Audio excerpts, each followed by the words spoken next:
দেখতে দেখতে চলে এলো পবিত্র মাহে রমজান।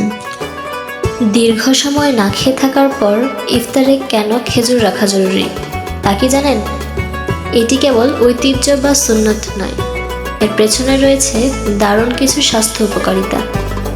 সারাদিন রোজা রাখার পর রক্তের শর্করার মাত্রা কমে যাওয়ায় আমাদের শরীর ও মস্তিষ্ক ক্লান্ত হয়ে পড়ে।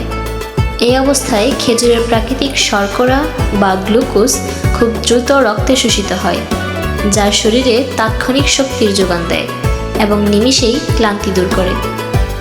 শুধু এনার্জি নয়, খেজুরে রয়েছে প্রচুর পরিমাণে ডায়েটারি ফাইবার বা আঁশ, যা দীর্ঘ সময় পর আমাদের হজম প্রক্রিয়াকে সক্রিয় করতে দারুণভাবে সাহায্য করে এবং কোষ্ঠকাঠিন্যের মতো সমস্যা প্রতিরোধ করে।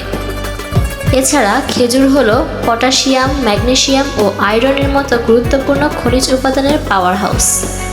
এই খনিজগুলো রোজার সময় আমাদের শরীরের ইলেকট্রোলাইট বা পানির ভারসাম্য বজায় রাখতে এবং স্নায়ুর কার্যকারিতা ঠিক রাখতে সহায়তা করে।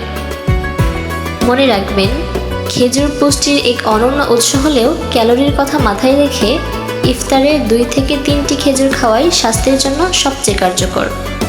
তাই আজ ইফতারের শুরুতে রাখুন কয়েকটা পুষ্টিকর খেজুর আর শরীরকে দিন প্রয়োজনীয় শক্তির যোগান। সবাইকে রমজান মোবারক।